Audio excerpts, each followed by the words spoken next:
The fluorescent lights of the corporate lobby hummed as Sarah, my wife of 12 years, leaned into Dean Harrison, her hand lingering on his arm just a beat too long. He smiled down at her, a possessive glint in his eyes that I'd never seen directed at me. My vision blurred for a second, a sudden ringing in my ears. Dean then chuckled, low and confident. Some things are just meant to be, Frank, don't you agree? Frank Miller, at 41, considered his life to be as sturdy and predictable as the grain silos standing sentinel across the Kansas plains. 12 years with Sarah, a stable banking career, good friends, a house on the west side of town. It was all built on solid ground.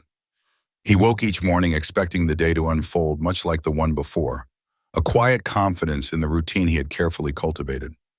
That confidence shattered on a Tuesday afternoon. Sarah had left her phone on the kitchen counter, a rare oversight. It vibrated, a new text message flashing across the screen. Frank wasn't looking for anything, but the words were stark against the dark background. Room 317, same as last time. Can't wait. Dean Harrison. The name hit him like a blunt force. Dean Harrison, the city's biggest real estate developer, known for his flashy suits and an aggressive smile that rarely reached his eyes. Frank knew him from a few Rotary Club lunches, a man who always seemed to be pushing the limits of politeness. He also knew Dean's wife, Linda. He recalled her at a charity event, standing slightly apart, her eyes holding a sadness that now, suddenly, made a terrible kind of sense. He moved to the liquor cabinet, his hand steady as he reached for the bourbon. He poured 3 fingers into a heavy glass, the amber liquid glinting under the kitchen light. Outside, the world held its breath. Inside him, something vital was twisting, a fundamental shift in the landscape of his life. Sarah emerged from the master bathroom, a towel wrapped around her hair, a faint scent of almond soap preceding her. She hummed a low tune. "Rough day?" she asked, oblivious, reaching for the coffee pot. Frank turned, keeping his face neutral. Just the usual. Loan review committee was a bear. He swallowed, the bourbon a warm line down his throat. "Anything interesting happen at work?" She shrugged, unwrapping the towel, her wet hair falling around her shoulders. "Same old. Brenda's still complaining about her husband." "Oh," she paused. "I might be home late tonight. Got a last-minute report to finish up." His jaw tightened almost imperceptibly. "No problem," he said, the lie tasting like ash. "I'll grab dinner with Mike, maybe catch a game." It was his first real lie to her, a small, dark seed planted in the fertile ground of their shared life. He left the house 15 minutes after Sarah did, the silence of the empty rooms pressing in. He drove downtown, the familiar streets now seeming alien. He parked his Mercury Sable a block away from the War Hotel, a red brick building with dark windows that always looked like it was brooding. From his vantage point, he watched. He watched Sarah's silver sedan pull up, watched her turn off the engine, then walk past her car, not towards a distant parking garage, but directly to the hotel's main entrance. She disappeared inside. A cold rage flared, sharp and sudden. His hands tightened on the steering wheel, knuckles white. The urge to kick in the door of room 317 to confront the scene he imagined was almost overwhelming. But Frank was a banker, a man of numbers and calculated risks. He took a slow breath, remembering his personal mantra, honed over years of high-stakes deals. Emotion is the enemy of strategy. He put the car in drive and pulled away from the curb, not knowing where he was going, only that he couldn't stay there. He found himself at Brady's, a bar he hadn't stepped into since his college days, a dark, dusty place with sticky floors and the lingering scent of stale beer. In desperation, Hank, the bartender, a man with a tired face and forearms like tree trunks, looked up. "Been a while, Frank Miller," Hank said, without a flicker of surprise, as if Frank had just been there yesterday. He placed a coaster on the worn bar and poured a bourbon neat without being asked. Frank took a long drink, the burn a welcome distraction. 2 more glasses followed, the amber liquid loosening the knots in his chest, sharpening the edges of his resolve. The clock above the bar read 9:30. He pulled out his phone, scrolling through his contacts until he found the name he needed. Jim Peterson. An ex-cop turned private investigator, A man who owed Frank a favor from a quiet real estate deal years ago, a deal that had kept Jim's brother out of serious trouble. The phone rang twice before Jim's gravelly voice answered. Peterson? Jim, it's Frank Miller, Frank said, his voice flat, steady. I need some help, professional help. There was a pause on the other end, a shuffling sound. Frank, long time no hear. What can I do for you? I need surveillance, Frank stated, the words precise, unburdened by emotion. My wife, and Dean Harrison. Jim Peterson let out a low whistle, the sound a thin current of air across the phone line. Jesus, Frank, you sure you want to go down that road? Already no, Frank replied, looking at his reflection in the darkened bar mirror, a stranger staring back. What I need is proof. For 2 solid weeks, Frank Miller lived a careful lie. He woke each morning, made coffee, exchanged pleasantries, and played the part of the devoted husband. By day, he moved through the motions, a quiet observer of the life he was slowly dismantling. By night, he waited for Jim Peterson's updates, the digital evidence arriving on his phone, each image a fresh cut. The mornings were a particular kind of torture. He'd watch Sarah get dressed for work, the rustle of silk, the faint scent of her perfume filling the air. He'd see her pull on a sweater, choose a necklace, and in his mind, he'd already picture those same clothes discarded on a carpeted hotel floor. Perhaps room 317, perhaps another. It was a gut punch, quiet and constant, a dull ache behind his ribs. At breakfast, he'd listen to her talk about her day at the office, the trivial complaints about colleagues, the minor victories of a successful meeting.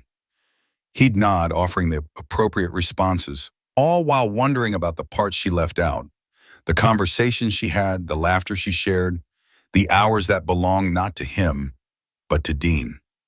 He found himself dissecting every sentence, searching for cracks, for an extra detail that might betray a truth already known. One evening, Sarah appeared in a new dress, a deep sapphire blue that made her eyes sparkle. It was cut simply, elegant, and Frank had never seen it before. New, he asked, trying to keep his voice light, conversational. She smoothed the fabric over her hips, looking in the hallway mirror. No, had it for ages, she replied, her voice smooth, perfectly even. Just haven't worn it in a while. The lie hung in the air, light and untroubled. Frank knew Dean had bought it. Jim had sent photos of Dean carrying a small, discreet bag from a boutique he knew Sarah favored, followed by another photo of Sarah wearing the dress as she exited the hotel a day later. You look beautiful, Frank said, and meant it. The words a strange, awful truth after 12 years. He hated himself for the sincerity, for the lingering affection that was now so thoroughly tainted. Later that week, they had dinner with Gary Henderson, Frank's boss, and Gary's wife, Carol. It was at Lombardi's, an Italian place downtown where the lighting was dim and the pasta was rich. Sarah was her usual charming self, leaning forward, laughing at Gary's dry jokes, remembering specific details about Carol's garden and their son's recent college applications. She was a master of social grace, making everyone feel seen, remembered. Frank watched her, a stranger in his own life. His mind, though, was miles away, replaying Jim's latest batch of photos, not just the hotel entrances or Dean's car in the parking lot. These were inside. Jim had somehow gotten access to the hotel security footage. One image burned, clearer than any memory. Sarah and Dean locked in a passionate embrace in a hotel elevator. Her hands tangled in his hair, his hand low on her back. The image was stark, undeniable. It was a cold, clinical betrayal captured on a grainy screen. Frank, are you with us? Gary's voice, a little sharper than before, cut through the noise of the restaurant, pulling Frank back to the linen tablecloth and the half-eaten plate of ossobuco. Frank blinked, forcing a smile. Apologies, Gary. Just thinking about the upcoming quarterly report. We're still looking at a strong finish, but I'm concerned about the commercial loan portfolio in Q4. He launched into shop talk, rattling off numbers and projections, a performance as practiced as Sarah's, burying the raw truth under layers of professionalism. On the drive home, Sarah reached over and placed her hand on his thigh, a familiar gesture that now felt alien. Her fingers were warm against the fabric of his trousers.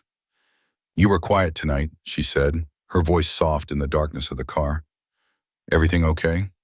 He kept his eyes on the road, the streetlights blurring past. Just tired, he lied. Another small lie, another brick in the wall he was building round himself. She squeezed his thigh gently. You work too hard. How about I run you a hot bath when we get home? Maybe a massage? The thought of her hands on him, hands that had been on Dean, made his skin crawl.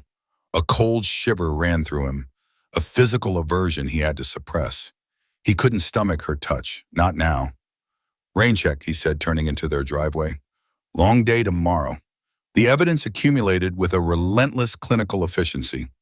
Each day, Jim Peterson's encrypted emails delivered more photos, each one a fresh, indisputable piece of the puzzle. Sarah and Dean, entering the War Hotel, exiting a different, more discreet boutique hotel across town. Their faces were often blurred by distance or shadow, but the figures were undeniably theirs. The timestamps on the photos aligned perfectly with Sarah's casual remarks about late work events or unexpected client meetings. It was a meticulously documented double life, laid bare in high-resolution stills. Then came the credit card statements. Jim had somehow accessed records that showed room service charges for two at several upscale hotels, always on the nights Sarah had been working late. Expensive wine, elaborate meals, breakfast for two. It painted a picture of clandestine luxury, a world Frank had unknowingly financed. 7 months. That was the window Jim had identified. 7 months of this elaborate deceit unfolding right under Frank's nose, while he'd been living in a sturdy Kansas silo, oblivious. One Tuesday evening, 2 weeks after Frank's first call, Jim called him to his cluttered office above a dusty pawn shop. The air smelled of old paper and lukewarm coffee. Jim, a man whose face seemed etched by too many late nights and too many unpleasant truths, sat behind his desk. Got something else for you, Frank, Jim said, his voice lower than usual. He didn't elaborate, just slid a thick manila folder across the desk. Its weight felt significant. Dean Harrison is in trouble, Frank. Deep trouble. Frank opened the folder. Inside were more than just photos. There were financial reports, internal memos, bank statements, all marked with Jim's neat, handwritten annotations. Frank, a banker by trade, recognized the patterns of deception instantly.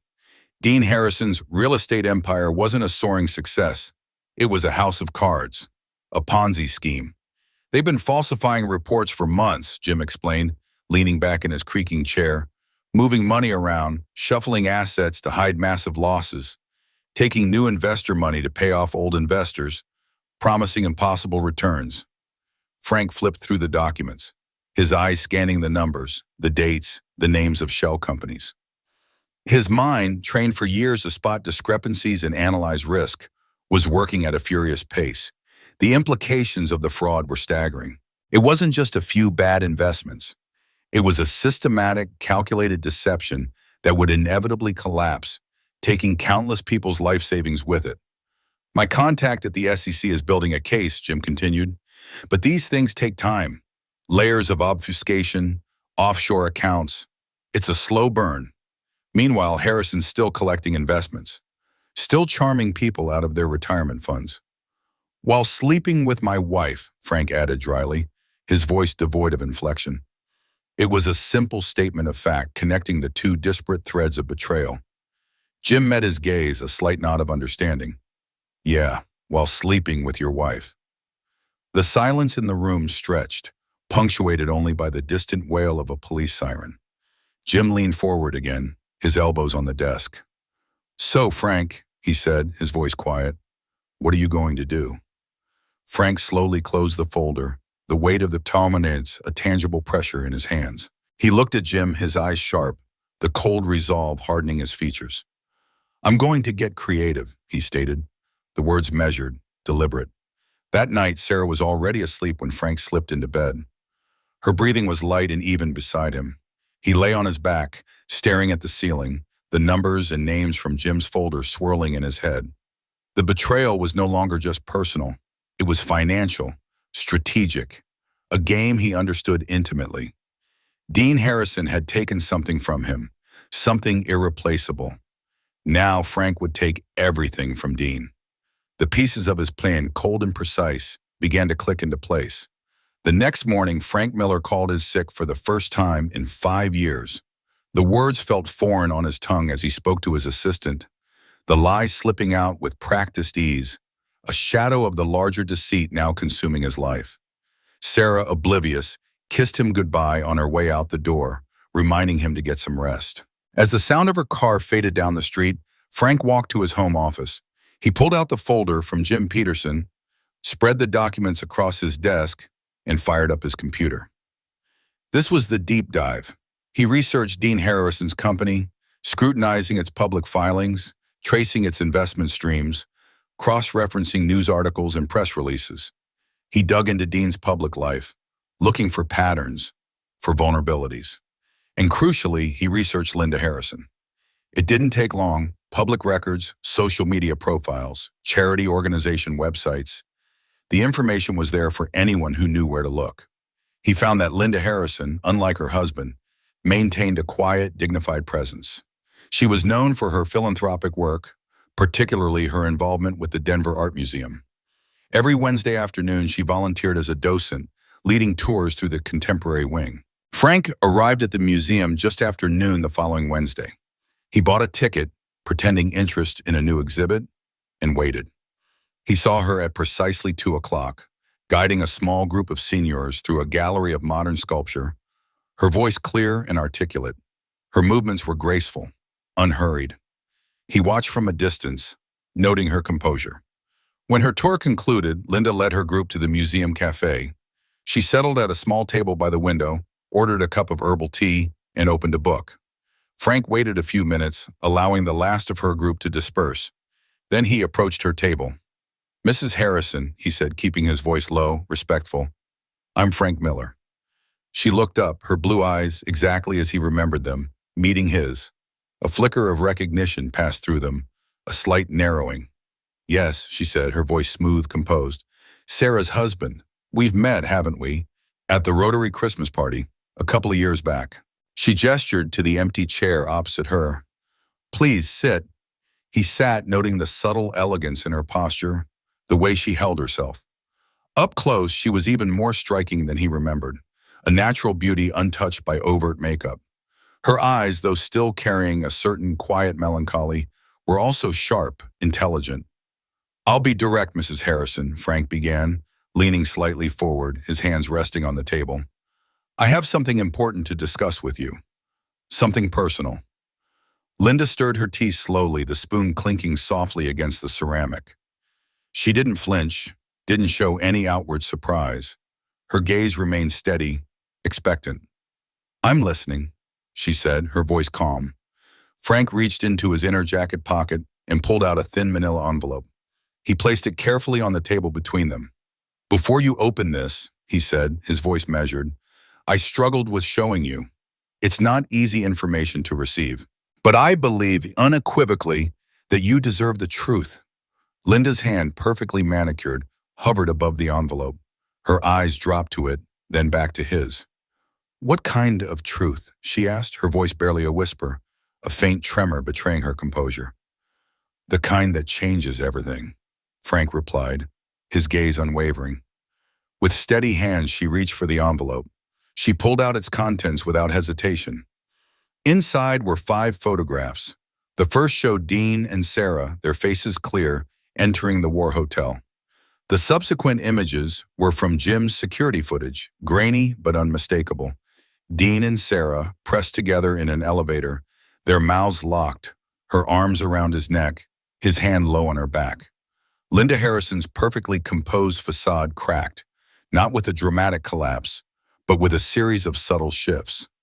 A sharp, almost imperceptible gasp escaped her lips, quickly stifled. The color drained from her face, leaving her skin a pale, almost translucent white against the dark wood of the cafe table. Her fingers, which had been resting calmly on the open envelope, tightened around the photographs, crinkling the edges slightly. No tears fell, no outward display of distress, but Frank watched the quiet sadness in her eyes transform, hardening into a cold, resolute anger. It was a controlled fury, banked deep but unmistakable. She lifted her gaze, meeting his directly. Her voice, when it came, was barely a whisper, yet sharp with a raw pain that cut through the cafe's gentle hum. How long? My detective has documented 7 months, Frank answered, his voice even, factual. He offered no embellishment, no judgment. It's possible it stretches back further. That's just what we have undeniable proof of. Linda didn't respond immediately. She simply stared at him, the photographs a brutal testament to their shared reality. A strange new understanding passed between them, a silent acknowledgement of their parallel betrayals. They were two people bound by the same sharp, unexpected wound. "Why show me?" she asked, her voice steady now, devoid of the earlier tremor. "Because Dean Harrison isn't just a cheat, Miss Harrison," Frank explained, leaning forward slightly, his eyes holding hers. "He's a criminal, and he's about to lose everything. I thought you wanted to know." He then laid out the cold facts of Jim Peterson's findings, the Ponzi scheme, the falsified reports, the massive losses hidden by new investments. He spoke of the SEC investigation, quietly building its case, collecting evidence. He explained the methodical pace of such investigations, the time it would take for the legal machinery to grind Dean into dust. Linda listened, her expression unreadable. She absorbed every detail, her intelligence evident in the way her eyes tracked his words, processing the information. When he finished, she looked at him, a new glint of respect in her eyes, mixed with something akin to grim comprehension. "So this isn't just about getting even for you, is it?" she asked, a statement more than a question. "It's about justice," Frank corrected, his voice firm, "and making sure he pays the price for all his deceptions. Your husband has wronged us both, and a lot of other innocent folks who trusted him with their life savings." It was a complex web, this unraveling, and one that made you wonder about the true cost of convenience and the long shadow of secret lives. Stick around to the end to see how life's costly choices unfold. Linda looked away, her gaze drifting out the window to the bustling street. She was lost in thought, weighing the enormity of what Frank had presented. The betrayal, the financial ruin, the public humiliation that awaited Dean. After a long moment, she turned back, her decision made. "What do you propose?" she asked, her voice calm, ready. Frank leaned back slightly, a subtle shift in his posture. "A strategic alliance," he said, the words falling into place with the precision of a business deal. "We both have information. Our combined knowledge, used discreetly, could accelerate the inevitable, speed up the timeline, prevent more people from losing everything." He watched her reaction, waiting. Linda slowly nodded, a flicker of resolve crossing her features. "I know things about Dean's business," she confessed, her voice dropping. "Things he kept hidden, in files in his study, conversations I overheard, things only a wife would stumble upon, things the SEC would be very keen to hear." They agreed to meet again, in secret, at a place more private than a public cafe, to finalize the strategy, to combine their respective pieces of the puzzle. The weight of their shared grim purpose settled between them, a quiet, unspoken pact to dismantle the life of the man who had wronged them both. Linda and I worked with a quiet, methodical precision. The days blurred into a focused campaign, each action calculated, each piece of information a shard in the larger mosaic of Dean's undoing. Linda, using the unchallenged access of a wife, moved through Dean's sprawling home office, a place he considered his impenetrable fortress. She found ledgers tucked behind false books, digital files hidden in obscure subfolders on his computer, and notes scribbled on legal pads that detailed suspicious transactions. She risked discovery daily, her composure unwavering, driven by a quiet, burning resolve. I, in turn, used my banking connections, discreet phone calls, subtle inquiries, pulling up public records that hinted at the darker truths hidden within Dean's corporate filings. I cross-referenced the names of investors Linda had found with the lists of creditors I could access, verifying the network of his deceit without ever raising an alarm within my own institution. Every data point confirmed Jim Peterson's initial assessment. Dean Harrison's empire was built on quicksand.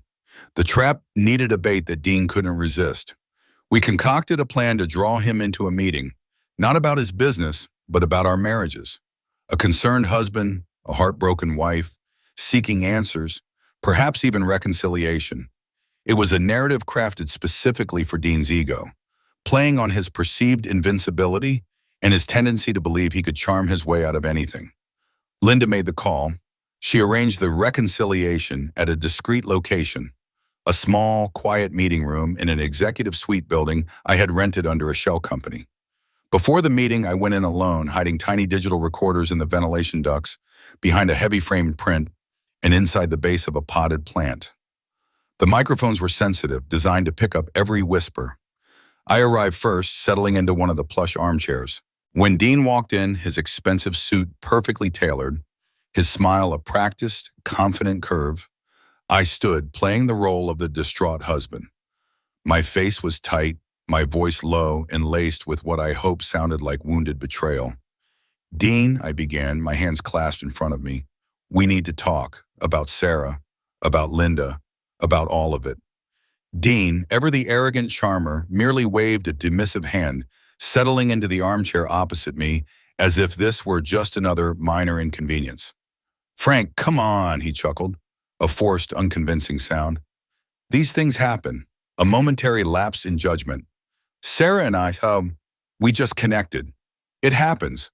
No harm done, really. We're still young. We need a reliable man." He was oblivious, walking straight into the snare, his ego blinding him to the danger. A few minutes later, the door opened and Linda entered. She looked genuinely heartbroken, her eyes a little red, her posture slightly stooped. But her composure, even in distress, was remarkable. She took the third chair, carefully avoiding Dean's gaze at first. "Dean," she said, her voice soft, fragile. I just can't understand. What happened? Is it the stress? Your business pressures?" She subtly guided the conversation, offering him an opening to explain away his affair with a different kind of pressure. I picked up on her cue, shifting my line of questioning. "Dean, I know your business is booming, but I've heard some talk lately. Nothing concrete, just whispers. Are things as solid as they seem? With the market the way it is, even the best can get stretched and thin, right?" I kept my tone concerned, a fellow businessman expressing understanding, planting seeds of doubt without accusation. Dean, eager for sympathy, wanting to sound important and justify his behavior with the weight of responsibility, took the bait. He started to explain, slowly, tentatively, about the challenges of real estate, the necessary adjustments. He began to inadvertently confess to creative accounting, to borrowing from various funds to cover temporary shortfalls, describing it as normal practice in a volatile market. He spun a tale of being too brilliant for his own good, making necessary sacrifices for his vision. Linda, seizing the opportunity, interjected, her voice still quiet but with a new edge of precision. "But Dean," she said, "what about the funds from the Springfield project? I saw documents, transfers to an account in the Caymans. You said that was for an unrelated venture. Is that part of this borrowing?" She pressed him with specific details she had found in the hidden files, pushing him to reveal more incriminating details about his fraudulent activities. Flustered, cornered by facts he hadn't expected her to know, Dean's confident facade began to crumble. He stammered, contradicted himself, and in his panic made several clear, undeniable admissions about the nature of his Ponzi scheme, describing how investor funds were being reallocated, how he was keeping multiple sets of books. Each word was a nail in his coffin, captured with crystal clarity on my recorders. Dean, oblivious to the small red lights blinking silently in the corners of the room, continued to dig his own grave. I caught Linda's eye across the table. A quick, almost imperceptible glance passed between us. Grim satisfaction. He had unknowingly sealed his fate. Frank wasted no time. The moment he left the meeting with Linda, he drove directly to Jim Peterson's office. He handed over the tiny digital recorders, still warm from use, and Linda's carefully organized stack of documents. Jim, his face uncharacteristically grim as he listened to the playback, nodded slowly. "This is solid, Frank. More than solid. My contact at the SEC is going to love this." The authorities moved with a speed that surprised even Frank. 2 days later, Dean Harrison was arrested at his downtown office, let out in handcuffs by plainclothes officers. The news broke like a dam, flooding local media. Dean's face, once a symbol of Denver's entrepreneurial spirit, was now plastered across every news channel, grim-faced and defiant.